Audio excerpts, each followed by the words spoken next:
যদি তোমরা হতে চাও, আমি আল্লাহ পাক রব্বুল আলামিনের প্রিয় বান্দা যদি তুমি হতে চাও, তোমাকে অনেকগুলো গুণ অর্জন করতে হবে।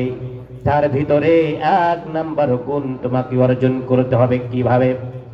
সেই গুণের নাম হলো, আল্লাহ পাক রব্বুল আলামিন বলেছেন, আল্লাযীনা ইয়ামশুনা আলাল আরদি হাওনা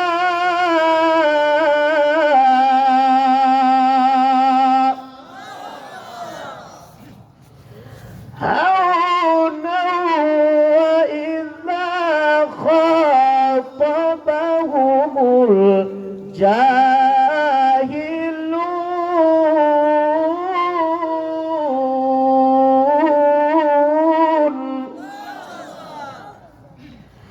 وَإِذَا خَاطَبَهُمُ الْجَاهِلُونَ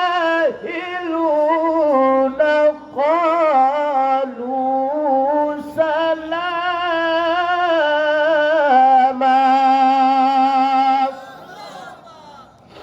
আল্লাহ রাব্বুল আলামিন বলেছেন, বান্দারে তুমি যদি আমার বান্দা হতে চাও, 1 নম্বরে তোমাকে যে গুণটা অর্জন করতে হবে সেটা হলো আল্লাযীনা ইয়ামশুনা আলাল আরদি হাওনা।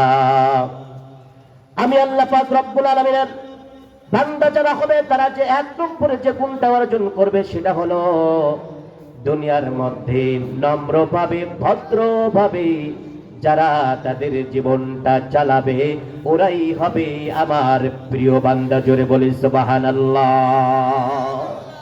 যারা দুনিয়ার বুকে থেকে নম্রভাবে, ভদ্রভাবে সকলের সাথে সুন্দর আচরণ করবে, আল্লাহ পাক রব্বুল আলামিনের বিধানের কাছে মাথা নত করে দিবে, তারাই হবে আমার বান্দা।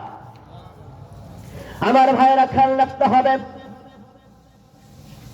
আমরা যদি সত্যিকারে আল্লাহ পাক রব্বুল আলামিনের প্রিয় বান্দা হওয়ার জন্য যদি আমরা মাথা নত করতে চাই, নম্র আর ভদ্রভাবে আমরা যদি আমাদের জীবনটা পরিচালনা করতে চাই, তাহলে একটা উপায় আমাদের সামনে আছে। কয়টা উপায়? একটা উপায় আমাদের সামনে আছে, খেয়াল রাখবেন। নম্রভাবে, ভদ্রভাবে আপনার জীবনটা যদি আপনি দুনিয়ার মধ্যে চালাতে চান, আল্লাহ পাক রব্বুল আলামিনের প্রিয় বান্দা যদি আপনি হতে চান, অবশ্যই সেই উপায়টা হলো আপনার দিলের মধ্যে থাকতে হবে আল্লাহর ভয়। কার ভয়? জোরে বলুন, কার ভয়?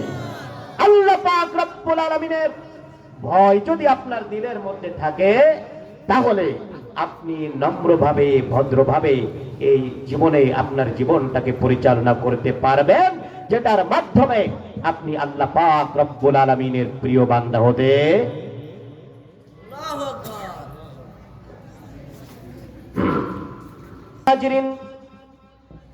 তাহলে বলতেছিলাম, আল্লাহ পাক রব্বুল আলামিনের প্রিয় বান্দা হওয়ার ক্ষেত্রে, নম্রতার, ভদ্রতা শেখার ক্ষেত্রে আমাদের একটা উপায়, সেটা হলো আল্লাহর ভয় থাকতে হবে দিলের মধ্যে। কার ভয়? কার ভয়? আমার ভাইয়েরা, আল্লাহর যে ভয় আমার দিলের মধ্যে থাকতে হবে, এই আল্লাহর ভয় দিলের মধ্যে থাকাটা হলো সাহাবীদের শিক্ষা, নবীর সাহাবীদের শিক্ষা। আল্লাহর ভয় যদি একজন মানুষের দিলের মধ্যে থাকে, তার দ্বারা অভদ্রতার শোভা পাবে না, ওই ব্যক্তি তার জীবনটাকে খারাপ ইয়াতের পথে পরিচালনা করতে পারবে না, ওই ব্যক্তি কারোর সাথে খারাপ আচরণ করতে পারবে না, ওই ব্যক্তি এই দুনিয়ায় থাকা অবস্থায় আল্লাহ পাক রব্বুল আলামিনের বিধান মানার ক্ষেত্রে কখনো অহংকারী হতে পারবে না। সুবহানাল্লাহ। আমার ভাইয়েরা, আল্লাহর ভয়, নমনীয় হওয়া, আল্লাহ পাক রব্বুল আলামিনের বিধানের কাছে নমনীয় হওয়া, নম্রভাবে চলা, ভদ্রভাবে চলা, এটা হলো সাহাবীদের শিক্ষা। কাদের শিক্ষা বলেন? সাহাবীদের শিক্ষা।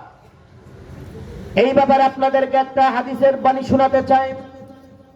আল্লাহর ভয় একজন মানুষকে কেমন করে নম্র হতে শেখায়, আল্লাহ পাক রব্বুল আলামিনের বিধানের কাছে কেমন করে নত হতে শেখায়, নম্র হতে শেখায়, ভদ্র হতে শেখায়। প্রিয় হাজিরিন, হয়তো আপনারা শুনেছেন আল্লাহর নবীর একজন সাহাবী হযরতে কাব ইবনে মালিক রাদিয়াল্লাহু তাআলা আনহু, মনে রাখবেন নাম, হযরতে কাব ইবনে মালিক রাদিয়াল্লাহু তাআলা আনহু। এই কাব ইবনে মালিক রাদিয়াল্লাহু তাআলা আনহু নবীজির হাতে বায়াত গ্রহণ করার পরে পরবর্তীতে তিনি অনেকগুলো জিহাদের ময়দানে অংশগ্রহণ করেছিলেন, যুদ্ধে অংশগ্রহণ করেছিলেন। প্রিয় হাজিরিন, তো তাবুকের যুদ্ধের একটা ঘটনা ব্যতিক্রম হয়ে গেল তার জীবনে। এই কাব ইবনে মালিক রাদিয়াল্লাহু তাআলা আনহু নবীজির সাথে তাবুকের প্রান্তরে তাবুকের যুদ্ধে অংশগ্রহণ করবেন, এটা তার ইচ্ছা ছিল, কিন্তু হঠাৎ করে কোনো কারণ ছাড়াই তিনি যেতে চাইলেন, কিন্তু জিহাদের ময়দানে অংশগ্রহণ করতে পারলেন না। নবীজির কার্যক্রম ধরন ছিল, যদি কোনো জিহাদ কখনো হতো, জিহাদের সকল কার্যক্রম যখন শেষ হয়ে যেত, তখন নবীজি সাল্লাল্লাহু আলাইহি ওয়াসাল্লাম ফিরে আসার পরে সকল যুবকদেরকে আহ্বান করতেন, সাহাবীদেরকে আহ্বান করতেন, কোন কোন যুবক, কোন কোন সাহাবী কোন কারণে জিহাদের ময়দানে তারা অংশগ্রহণ করতে পারেন নাই, নবীজি তাদের কাছ থেকে কারণ জানতে চাইতেন। এমনি ভাবে হযরত কাব ইবনে মালিক সহ আরো 2-3 জন সাহাবী কোনো কারণ ছাড়াই তারা নবীজির সাথে তাবুকের প্রান্তরে অংশগ্রহণ করেন নাই। আরো কিছু মানুষ অংশগ্রহণ করে নাই, তারা ছিল মূলত মুনাফিক। তারা কি ছিল? মুনাফিক ছিল। নবীজি মসজিদে নববীতে বসে এবার বললেন, ও যুবকেরা, ও আমার সাহাবীরা, এমন কে আছে তোমাদের ভিতরে যারা তাবুকের প্রান্তরে যেতে পারে নাই, জিহাদের ময়দানে অংশগ্রহণ করতে পারে নাই? নবীজি সাল্লাল্লাহু আলাইহি ওয়াসাল্লাম এই কথা জিজ্ঞাসা করবেন, এটা জানতে পারে কিছু মুনাফিক আগে ভাগে অগ্রিম ভাবে তারা নাটক সাজিয়ে রাখলো। নবীজি আমাদের কাছে যদি জিজ্ঞাসা করে, আমরা এক একটা অজুহাত দিব। আমার হয়তো মাথা যন্ত্রণা ছিল, আমার হয়তো পেটে ব্যথা ছিল, আমার হয়তো জ্বর হয়েছিল, আমার হয়তো বাড়িতে ভিন্ন কোনো সমস্যা ছিল। এমনটা এক একজন মুনাফিক এক এক রকমের কথা সাজিয়ে রাখলো। হযরত কাব ইবনে মালিক রাদিয়াল্লাহু তাআলা আনহু বলছেন, মুনাফিকদের এমন টার্গেট দেখে, এমন অজুহাতের টার্গেট দেখে আমিও চিন্তা ভাবনা করলাম যে নবীজি যখন জিজ্ঞাসা করবেন, আমিও যে কোনো একটা অজুহাত নবীর সামনে খাড়া করব, যে কোনো একটা অজুহাত নবীজির সামনে খাড়া করব। প্রিয় হাজিরিন, খুব খেয়াল করেন আল্লাহর ভয় কাকে বলে। হযরত কাব ইবনে মালিক এবার ভাবতেছেন, নবীজি জিজ্ঞাসা করে শুরু করেছেন ডান পাশ থেকে, একজন একজন একজন একজন করে জিজ্ঞাসা করেছেন, তুমি যাওনি কেন? একটা কারণ এক মুনাফিক বলেছে, আর একজনকে জিজ্ঞাসা করা হয়েছে, তুমি কেন যাওনি? তিনি একজন একটা কারণ বলেছেন। এইভাবে বলতে বলতে কাব ইবনে মালিক রাদিয়াল্লাহু তাআলা আনহু বলতেছেন, নবীজি যখন আমার কাছে জিজ্ঞাসা করলেন, ও কাব ইবনে মালিক, তুমি কেন যাওনি জিহাদের ময়দানে? তিনি বলতেছেন, আমার কাছে যখন নবীজি জিজ্ঞাসা করলেন, আমি এতক্ষণ পর্যন্ত একটা অজুহাতের কথা, মিথ্যা অজুহাতের কথা ভাবতেছিলাম, কিন্তু আল্লাহর নবীর দিকে তাকিয়ে আর আল্লাহ পাকের ভয় আমার দিলের মধ্যে ঢুকে গেল। আমি সাথে সাথে ভাবলাম, হাই রে, এই মুহূর্তে আমি যদি নবীজির সামনে একটা মিথ্যা কথা বলি, মিথ্যা অজুহাত যদি আমি দিই, হয়তো নবীজির কাছ থেকে এই মুহূর্তে আমি রক্ষা পেতে পারি, বেঁচে যেতে পারি, কিন্তু কিয়ামতের ময়দানে আল্লাহ পাকের কাছ থেকে আমি কোনো ছাড় পাবো না। এটা হলো দিলের মধ্যে কার ভয়? আল্লাহর ভয়। হযরত কাব ইবনে মালিক রাদিয়াল্লাহু তাআলা আনহু বলছেন, আমি যখনই ভাবলাম যে আজকে হয়তো নবীজির সামনে একটা মিথ্যা অজুহাত বলবো, হয়তো সাময়িক সময়ের জন্য আমি বেঁচে যাব, কিন্তু আমার নবীজির কাছ থেকে আমি বেঁচে গেল আমাকে যিনি সৃষ্টি করেছেন পরকালীন জিন্দেগিতে, যেই জীবনের শুরু আছে কিন্তু শেষ নাই, ওই জিন্দেগিতে এই অজুহাতের কারণে, মিথ্যা কথা বলার কারণে যদি আমার আল্লাহ পাক রব্বুল আলামিন আমাকে ধরা করেন, বাঁচার কোনো উপায় নাই। দিলের মধ্যে ভয় তৈরি হয়েছে। হযরত কাব ইবনে মালিক বলছেন, এমন ভাবে আমার কাছে যখন আমার নবীজি জিজ্ঞাসা করলেন, এতক্ষণ পর্যন্ত ভিন্ন একটা অজুহাত দিতে আমি চেয়েছিলাম যেটা মিথ্যা কথার আওতাভুক্ত হয়ে যায়। হযরত কাব ইবনে মালিক রাদিয়াল্লাহু তাআলা বলছেন, আমার দিলের মধ্যে আল্লাহর ভয় যখন কাজ করছে, তখন আমি ভাবছি আল্লাহর নবীর সামনে আমি অবশ্যই সত্য কথা বলবো। আমার নবীর পক্ষ থেকে যাহাই আমার জন্য শাস্তি হোক না কেন, আমি তা মাথা পিটে নেব, যাতে করে আমার আল্লাহ পাক রব্বুল আলামিন আমাকে মাফ করে কিয়ামতের ময়দানে জান্নাতি করে নেন। বলে সুবহানাল্লাহ। তাৎক্ষণিকভাবে এই মুহূর্তে আমার নবীর পক্ষ থেকে সিদ্ধান্ত যাহাই আসুক, আমার দিলের মধ্যে আল্লাহর ভয় কাজ করেছে, সুতরাং আমি আল্লাহ পাকের কাছ থেকে ইহার যাজা পেতে চাই। জোরে বলি সুবহানাল্লাহ। এই কথা যখন মালিক কাব ইবনে মালিক রাদিয়াল্লাহু তাআলা আনহু বলতেছেন, এক পর্যায়ে তিনি বলছেন, ইয়া রাসূলুল্লাহ, ইয়া হাবিবাল্লাহ, নবীজি, আমি যে জিহাদের ময়দানে যাই নাই, তাবুকের প্রান্তরে আমি যাই নাই, নবীজি আপনার সামনে আমি সত্য কথা বলছি। ইয়া রাসূলুল্লাহ, আমার সামর্থ্য ছিল, আমার বাহুন ঠিক ছিল, আমার যোগ্যতা ছিল, শারীরিকভাবে আমি ফিট ছিলাম, কোনো কারণ ছাড়াই আমি জিহাদের ময়দানে যাই নাই। রাসূল, আমি যে জিহাদের ময়দানে অংশগ্রহণ করি নাই, এর মধ্যে কোনো কারণ ছিল না, একেবারে অকারণে আমি সেখানে যেতে পারি নাই। মানে একেবারে সত্য কথা তিনি বলে ফেলেছেন। এখন নবীজির কাছে হযরত কাব ইবনে মালিক তিনি যখন এই কথা বলছেন, একদিকে নবীজি কথাটা পজিটিভলি গ্রহণ করেছেন। পজিটিভলি এই কারণে বলছি যে নবীজি বুঝতেই পেরেছেন যে কাব ইচ্ছা করলে আরো অনেকের মতো পাশ ঘুরিয়ে নিজের সমস্যার কথা বলতে পারতেন, কিন্তু তিনি তা না বলে সরাসরি সত্য কথা বলেছেন। এটা একটা ভালো দিক। কিন্তু কোনো কারণ ছাড়াই আমাদের কাব ইবনে মালিক আরো দুইজন সাহাবী, তারা কোনো কারণ ছাড়াই যে জিহাদের ময়দানে যায় নাই, এটা নবীজির কাছে ভালো লাগে নাই।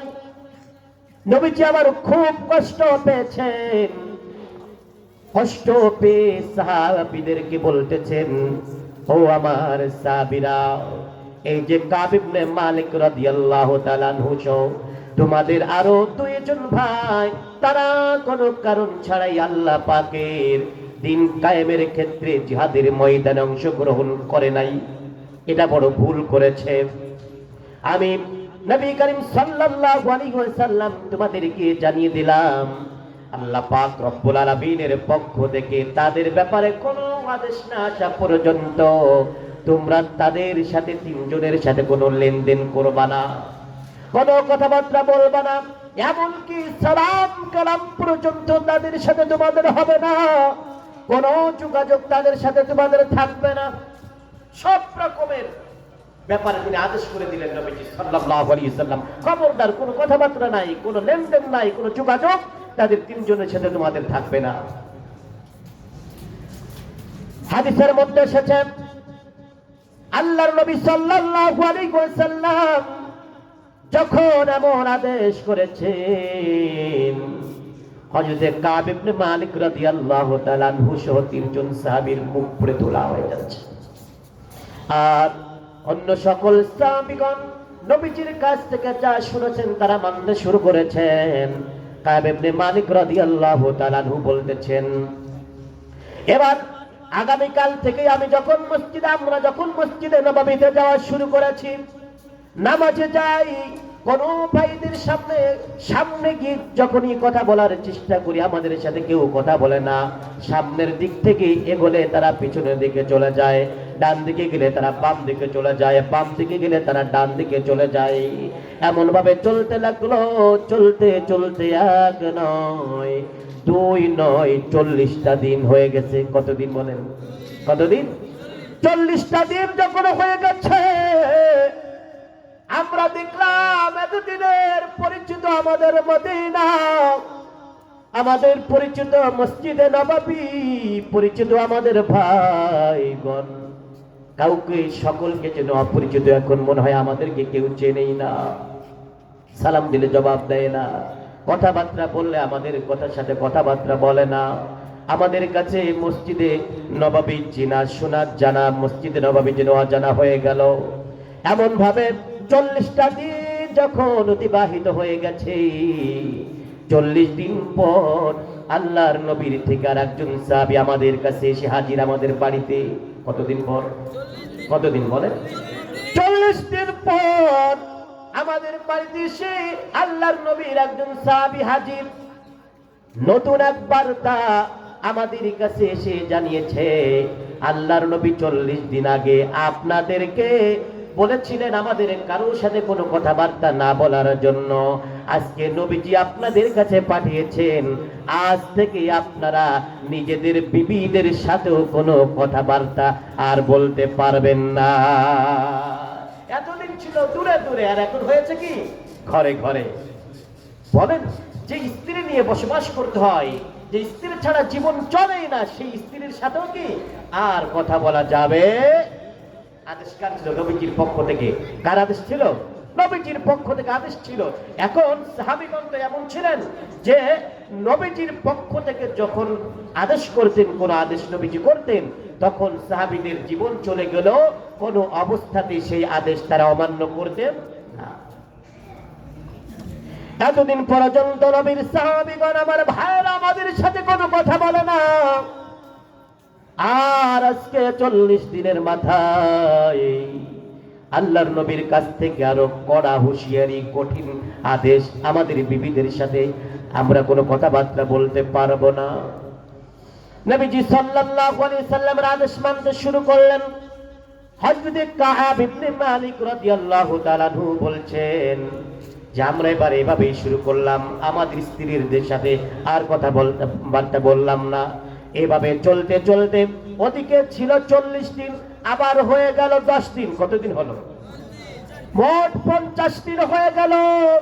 হযরত কাব ইবনে মালিক রাদিয়াল্লাহু তাআলা আনহু বলছেন, আমাদের মনে এত কষ্ট, আমাদের মনে এত কষ্ট যে নবীজির কাছ থেকে আদেশ এসেছে, একদিকে নবীর কোনো সাহাবীরা আমাদের সাথে কথা বলেন না, অপরদিকে স্ত্রীদের সাথে, বিবিদের সাথে আমাদের কথা বলা নিষেধ হয়ে গেছে। আদেশ এসেছে নবীজির কাছ থেকে। আমাদের দিলটা জ্বলে পুড়ে ছারখার হয়ে যাচ্ছে, কি করব, কোথায় যাব? হযরত কাব ইবনে মালিক বলছেন, এমনটা চিন্তা করতে করতে এক পর্যায়ে ভাবলাম এই কষ্ট রাখার জায়গা আর নাই, আমরা আর মসজিদে নববীতে যাব না নামাজ পড়তে। একদিকে মনে কষ্ট, নবীজির পিছনে নামাজ পড়ার, নবীজির পিছনে নামাজ পড়তে পারছেন না, অপরদিকে সাহাবীদের সাথে দেখা সাক্ষাৎ নাই, আবার যার যার ঘরে বিবিদের সাথেও কি সাক্ষাৎ নাই। এমন অবস্থা যখন হযরত কাব ইবনে মালিক রাদিয়াল্লাহু তাআলা আনহু বলছেন, আমি 51তম দিনে আর মসজিদে নববীতে গেলাম না। ফজরের নামাজ আদায় করলাম ঘরে বসে। নামাজ আদায় করার পরে আল্লাহ পাক রব্বুল আলামিনের কাছে প্রার্থনা করলাম, এমন ভাবে কান্নাকাটি করলাম, এমন ভাবে কান্নাকাটি করলাম, আল্লাহর ভয়ে এমন ভাবে কান্নাকাটি করলাম, রে মালিক আল্লাহ, তোমার দয়া থেকে মাহরুম হয়ে গেছি রে মালিক। তারপরও আমি কিন্তু কথাকে গোপন করি নাই, মিথ্যা কথা বলি নাই। আয় আল্লাহ, আমার নবীর কাছে সত্য কথা বলেছি, তাই শাস্তির মধ্যে আছি রে মালিক। দয়া করে মেহেরবানি করে তুমি আমাকে মাফ করে দাও। এমন ভাবে ওই তিনজন সাহাবী হযরত কাব ইবনে মালিক সহ তিনজন সাহাবী এমন ভাবে কান্নাকাটি করছেন, এমন ভাবে কান্নাকাটি করছেন, তাদের চোখের পানি আল্লাহ পাক রব্বুল আলামিনের কাছে মঞ্জুর হয়েছে। বলে সুবহানাল্লাহ। কান্নায় বিভোর হযরত কাব ইবনে মালিক রাদিয়াল্লাহু তাআলা আনহু বলছেন, এমন ভাবে এমন কান্নাকাটি করছি, আমি তো বুঝতে পারি নাই, আমরা বুঝতে পারি নাই যে আমাদের রব আমাদের সেই দোয়া মঞ্জুর করেছেন, চোখের পানি কবুল করেছেন।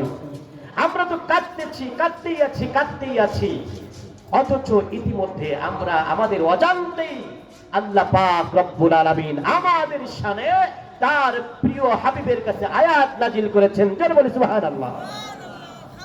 আল্লাহ তাআলা আয়াত নাজিল করেছেন আমাদের শানে, وعلى الثلاثة الذين خلفوا حتى إذا ضاقت عليهم الأرض بما رحبت وضاقت عليهم أنفسهم وظنوا أن لا ملجأ من الله إلا إليه ثم تاب عليهم ليتوبوا إن الله هو التواب الرحيم।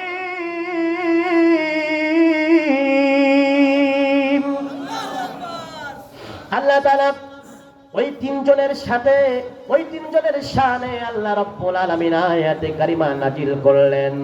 নবীজিকে জানালেন, ও আমার প্রিয় হাবিব, আপনার পক্ষ থেকে আমার তিনজন বান্দা, আপনার তিনজন সাহাবী হযরত কাব ইবনে মালিক সহ তিনজন সাহাবী আপনার পক্ষ থেকে যে শাস্তি পেয়েছে, এক নয় দুই নয় 50টা দিন অতিবাহিত হয়ে গেছে, আর আমার কাছে কান্নাকাটি করেছে।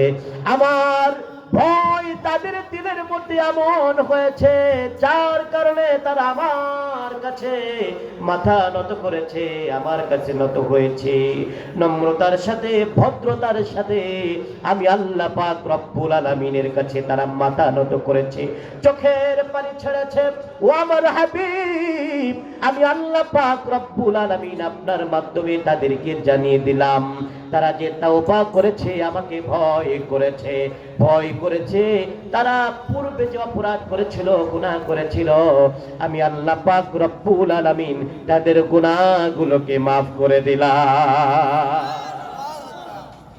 দিলের মধ্যে ভয় জোরে বলুন, জোরে বলুন।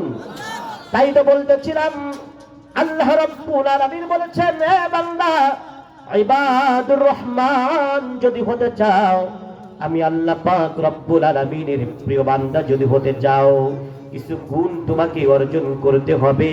তার ভিতরে 1 নাম্বার গুণ হলো ইয়ামশুনা আলাল আরদি হাওনা।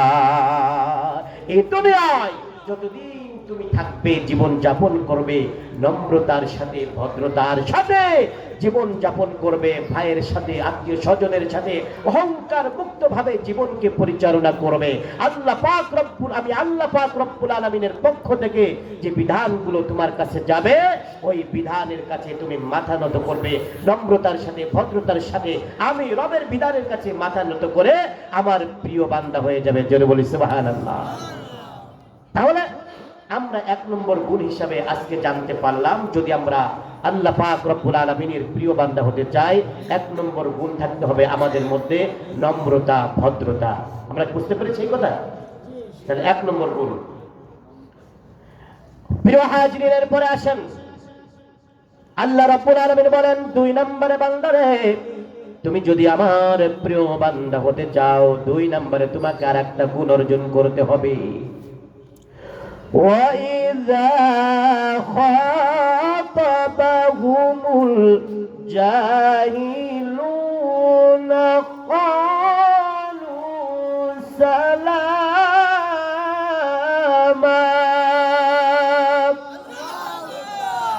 আল্লাহ রাব্বুল আলামিন বলেন, বান্দারে, তুমি যদি আমার প্রিয় বান্দা হতে চাও, 2 নাম্বার গুণ তোমাকে অর্জন করতে হবে, সেটা হলো ওয়াইদা খাতাবাহুমুল জাহিলুনা ক্বালু সালামা। কোন মূর্খ ব্যক্তি যদি তোমার সাথে ঝগড়া বিবাদে লিপ্ত হয়, খুব খেয়াল করবেন, কোন মূর্খ ব্যক্তি যদি তোমার সাথে ঝগড়া করে, তোমাকে গালিগালাজ করে, তাহলে ঝগড়ার বদলে তুমি ঝগড়া করবে না, গালিগালাজের বদলে তুমি গালিগালাজ করবে না, খারাপ ভাষার বিপরীতে তুমি খারাপ ভাষা ব্যবহার করবে না, বরং তোমার সাথে যদি দিনের কাছে তার জন্য শান্তি কামনা করবে। আল্লাহ পাকের শিক্ষা দেখেন কত সুন্দর। আজকে আমাদের সমাজের মধ্যে ঝগড়া বিবাদ আছে না নাই? আপনাদের রূপসা এলাকায় তো ঝগড়া বিবাদ হয় না নাকি? হয়। আজকে ভাই ভাইয়ের মধ্যে ঝগড়া, সন্তান আর মাতা পিতার মধ্যে ঝগড়া, এক প্রতিবেশী আর এক প্রতিবেশীর মধ্যে ঝগড়া, এক দল আর এক দলের সাথে ঝগড়া আছে না নাই বলুন তো? মাঝে সংবাদ মাধ্যমে দেখতেছিলাম ঝগড়া এমন এক পর্যায়ে পৌঁছে গেছে, একটা পরিবারের মধ্যে কয়েকজন ভাই, 3 থেকে 4 জন ভাই, তাদের পিতাও দুনিয়ার মধ্যে বেঁচে আছে, জমি জমা নিয়ে বাদাবাদি। এই জমি জমা নিয়ে কি পরিমাণ বাদাবাদি সমাজের মধ্যে, ভাই ভাইকে চেনে না, বাবা তার সন্তানকে চেনে না, জমির কারণে লেনদেনের কারণে সন্তান তার বাবাকে চেনে না, আছে না নাই বলেন তো? আছে, যথেষ্ট পরিমাণ আছে ঝগড়া বিবাদ। সংবাদ মাধ্যমে দেখতেছিলাম একটা পরিবারের মধ্যে 3টা ভাই আর একজন বাবা, ওই 3 ভাইয়ের 3 জন স্ত্রী, তার মা আছে দুনিয়ার মধ্যে এখনো পর্যন্ত বেঁচে। একটা ভাই আর তার স্ত্রী একদিকে, তার মা একদিকে, আর একদিকে 2 ভাই তাদের স্ত্রী এবং আব্বা আর এক দলে। নিজেদের পরিবারের মধ্যে দল আলাদা হয়ে গেছে ঝগড়া বিবাদ করতে করতে। খুব খেয়াল করেন মুসলমান, এটা শুধু এক অঞ্চলের খবর বলতেছি, শুধু শোনার জন্য নয়। আমি জানি না কার পরিবারের মধ্যে এমন অবস্থা আছে, কোন পরিবারের মধ্যে এমন অবস্থা চলতেছে। এটা শোনার ক্ষেত্রে যদি আপনার জীবনের সাথে মিলে যায়, এটা শোনার ক্ষেত্রে যদি আপনার পরিবারের সাথে মিলে যায়, আপনার কোনো আত্মীয় স্বজনের সাথে মিলে যায়, তাহলে এই শিক্ষাটা আপনার জন্য আজকে গ্রহণ করা দরকার। বরিশালের ঘটনা, ওই একটা ফ্যামিলির 3 জন ভাই, মা বাবা আর কয়টা বধূ মিলে, স্ত্রীরা মিলে আলাদা হয়ে গেছে, 2 দলে বিভক্ত হয়ে গেছে, জমি জমা নিয়ে বাধাবাদি। সেই ঝগড়া বিবাদের অবস্থাটা এমন এক পর্যায়ে পৌঁছে গেছে, এক পর্যায়ে টার্গেট করেছে 2 ভাই আর আব্বা মিলে, বড় ভাইকে আঘাত করেছে, এমন ভাবে আঘাত করেছে, আঘাত শুধু শরীরে করে নাই, 2টা চোখ উপড়ে ফেলেছে। হয়তো সংবাদ মাধ্যমে আপনারা দেখতে পারেন, এই কয়েকদিন আগের ঘটনা দেখলাম। ডাক্তারের কাছে নেওয়া হয়েছে, অনেক চিকিৎসা করেছে, অনেক চেষ্টা করে চিকিৎসা করেছে, সর্বশেষ দেখলাম যে ডাক্তার সাহেব বলেছে যে আমরা যতই চেষ্টা করি না কেন, এই ব্যক্তি দুনিয়ার মুখ আর দেখতে পারবে না। জমি জমা নিয়ে বাদাবাদি।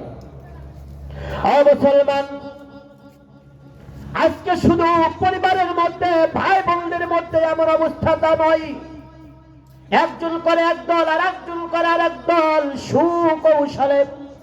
একদিন হয়তো কোথাও ঝগড়া বিবাদ হয়েছিল, টার্গেট করেছিল, যখন তোমাকে আমি সুযোগ পাবো এমন ভাবে তোমার মাথার উপর গুলি করে দেব, এই দুনিয়ার মধ্যে তুমি আর থাকতে পারবে না। বলুন তো এমন অবস্থা সমাজে আছে না নাই? আছে, একের পর এক আমরা দেখতেছি। টার্গেট করেছে, তুমি ভিন্ন দল করো, আমার দলের বিপক্ষে কথা বলেছো, আমার টার্গেটের বিপক্ষে কথা বলেছো, আমার মতাদর্শের বিরুদ্ধে কথা বলেছো, ঠিক আছে তোমাকে আমি দেখে নেব। হঠাৎ করে রোডে চলছে, মাথার পিছনে গুলি করেছে, জীবনটা শেষ হয়ে গেছে। ও মুসলমান, তাই তোমার আল্লাহ পাক রব্বুল আলামিন বলছেন, খবরদার ভাই ভাই ঝগড়া বিবাদ করো না। ও মহিলারা, তোমরা এক বাড়ির মহিলা আর এক মহিলার সাথে ঝগড়া করো না, তোমরা বলে বলে ঝগড়া করো না, তোমরা ভাই ভাই ঝগড়া করো না, তোমরা এক দল আর এক দলের সাথে এমন ভাবে ঝগড়া করো না আর যদিও বা তোমরা তোমাদের সাথে কোনো ব্যক্তি ঝগড়া করে, ঝগড়া করলে তোমরা ঝগড়ার বিপদে গালিগালাজ বিপরীতে, গালিগালাজের বিপরীতে গালিগালাজ করবে না, খারাপ ভাষার বিপরীতে খারাপ ভাষা ব্যবহার করবে না। অবশ্যই তোমাদেরকে কেউ যদি গালিগালাজ করে তোমরা ধৈর্য ধরবে, ধৈর্য ধরে তোমার ওই ভাইয়ের পক্ষে বোনের পক্ষে অবশ্যই আমি আল্লাহ পাকের কাছে সালাম জানাবে, সালাম বা শান্তি কামনা করবে যে ভাই তুমি আমাকে ঝগড়া করছো, আমাকে গালিগালাজ করছো, আমার সাথে খারাপ আচরণ করছো, ঠিক আছে আমি ধৈর্য ধরলাম, আমি ধৈর্য ধরলাম, আমি আল্লাহ পাক রব্বুল আলামিনের কাছে ধৈর্য ধরছি। ঝগড়া করছো, আমি তোমাকে ঝগড়া করব না, আমি তোমাকে ঝগড়া করব না, বরং আমি রব আল্লাহ পাক রব্বুল আলামিনের কাছে তোমার জন্য প্রার্থনা করছি, আল্লাহ পাক রব্বুল আলামিন যেন তোমাকে ধৈর্য ধারণ করার তৌফিক দান করে, তোমাকে সুমতি দান করেন, আল্লাহ তাআলা যেন তোমাকে বুঝ দান করেন, আর তিনি যেন তোমার উপর শান্তি বর্ষণ করেন। জোরে বলেন সুবহানাল্লাহ। দেখেন রবের পক্ষ থেকে কত বড় শিক্ষা আমার প্রিয় ভাইয়েরা।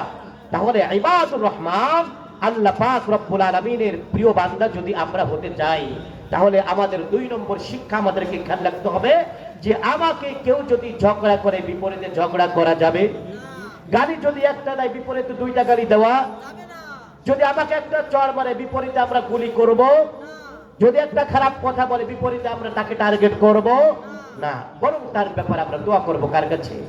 কার কাছে? এটা খেয়াল রাখতে হবে।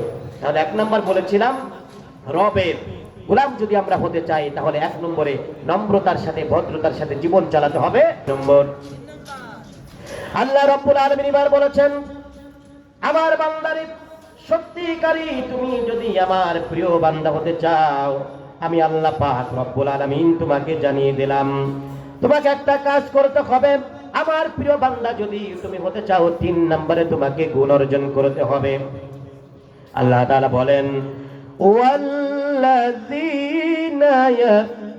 ইয়াবিতুনা লিরাব্বিহিম সুজ্জাদাও ওয়া কিয়ামা। আল্লাহ রাব্বুল আলামিন পরিষ্কার ভাবে সূরাতুল ফুরকানের ভিতরে বলেছেন, হে বান্দা, আমার প্রিয় বান্দা যারা হতে চাও, 3 নম্বরে যারা আমার প্রিয় বান্দা হবে তাদের গুণ থাকবে ইয়াবিতুনা লিরাব্বিহিম সুজ্জাদাও ওয়া কিয়ামা। যারা তাদের রাতটা কাটিয়ে দেয় আমি আল্লাহ পাক রব্বুল আলামিনের পক্ষ থেকে আমাকে সন্তুষ্ট করার জন্য কিয়াম এবং সিজদার মাধ্যমে যারা রাতটাকে কাটিয়ে দেয় আমি আল্লাহ পাকের প্রিয় বান্দা হবে। তারা জোরে বলি সুবহানাল্লাহ। আমার প্রিয় বান্দা তোমরা তারাই হতে পারবে। 3 নম্বর গুণ হতে হবে কি, রাত যখন তোমাদের সামনে আসবে তখন তোমরা দীর্ঘ কিয়াম করবে। কিয়াম মানে কি বলুন তো? দাঁড়ানো। কিয়াম মানে কি? দাঁড়ানো তথা দাঁড়িয়ে দীর্ঘ কিরাত পড়বে, কোরআনুল কারীম তেলাওয়াত করবে। এরপরে যখন তোমরা সিজদায় যাবে তখন তোমাদের সিজদা দীর্ঘ করবে। সিজদার ভিতরে গিয়ে আমি আল্লাহ পাক